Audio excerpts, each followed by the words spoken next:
கல்லூரி மாணவியை ரயிலில் தள்ளிவிட்டு கொலை செய்ததாக தொடரப்பட்ட வழக்கில் தற்பொழுது குற்றவாளிக்கு மரண தண்டனை விதிக்கப்பட்டிருக்கிறது. இளைஞர் சதீஷுக்கு மரண தண்டனை விதித்து சென்னை மகளிர் சிறப்பு நீதிமன்றம் தீர்ப்பு வழங்கியிருக்கிறது. அண்மை செய்தியாக நாம் பார்த்துக் கொண்டிருக்கிறோம்.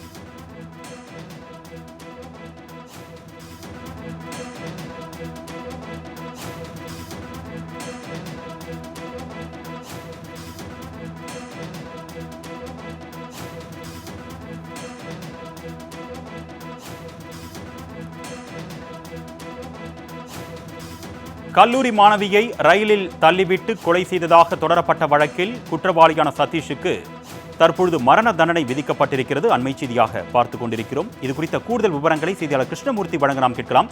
வணக்கம் கிருஷ்ணமூர்த்தி, இந்த வழக்கு மற்றும் தீர்ப்பு தொடர்பான கூடுதல் விவரங்கள். வணக்கம். சென்னை பரங்கிமலை ரயில் நிலையத்தில் இளம் பெண்ணை ரயில் முன் தள்ளி கொலை செய்த வழக்கில் வாலிப சதீஷுக்கு மரண தண்டனை விதித்து தற்போது சென்னை மகளிர் சிறப்பு நீதிமன்றம் ஒரு உத்தரவை பிறப்பித்திருக்கிறது. சென்னை பரங்கிமலை காவலர் குடியிருப்பில் வசித்த கல்லூரி மாணவி சத்யபிரியாவும் அதே குடியிருப்பில் வசித்த சதீஷ் காதலித்த நிலையில் சத்யபிரியாவின் பெற்றோர் எதிர்ப்பால் சதீஷுடன் பேசுவதை நிறுத்தியதாக கூறப்படுகிறது. இதனால் ஆத்திரமடைந்த சதீஷ் கடந்த 2022ஆம் ஆண்டு அக்டோபர் 13ஆம் தேதி கல்லூரிக்கு செல்ல பரங்கிமலை ரயில் நிலையம் வந்த சத்யபிரியாவை தாம்பரம் சென்ற மின்சார ரயிலில் தள்ளிவிட்டு கொலை செய்ததாக சதீஷ் கைது செய்யப்பட்டிருக்கிறார். 2 பிரிவுகளில் அவர் கைது செய்யப்பட்டார். கொலை வழக்கு மற்றும் வன்கொடுமை சட்ட வழக்கு உள்ளிட்ட 2 பிரிவுகளில் அவர் வழக்கு பதிவு செய்யப்பட்டிருந்தது. பின்னர் சிபிசிஐடி விசாரித்த இந்த வழக்கு தொடர்பாக சென்னை அள்ளிக்குளத்தில் இருக்கக்கூடிய மகளிர் சிறப்பு நீதிமன்றத்தில் குற்றப்பத்திரிகை தாக்கல் செய்யப்பட்டது.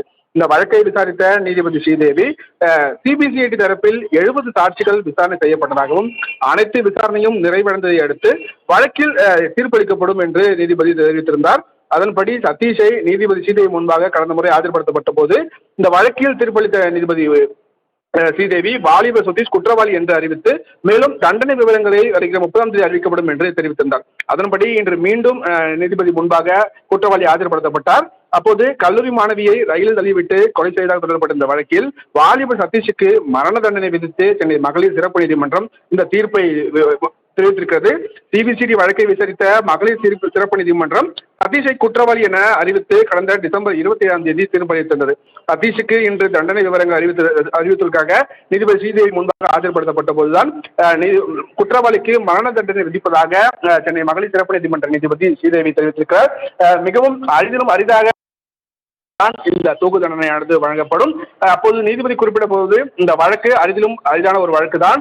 எனவே இதில் குற்றம் சாட்டப்பட்டவருக்கு மரண தண்டனை விதிக்கப்படுவதாகவும் மேலும் 10,000 ரூபாய் அபராதம் விதிப்பதாகவும் நீதிபதி தரப்பில் உத்தரவானது பிறப்பிக்கப்பட்டிருக்கிறது. அருணேஷ்,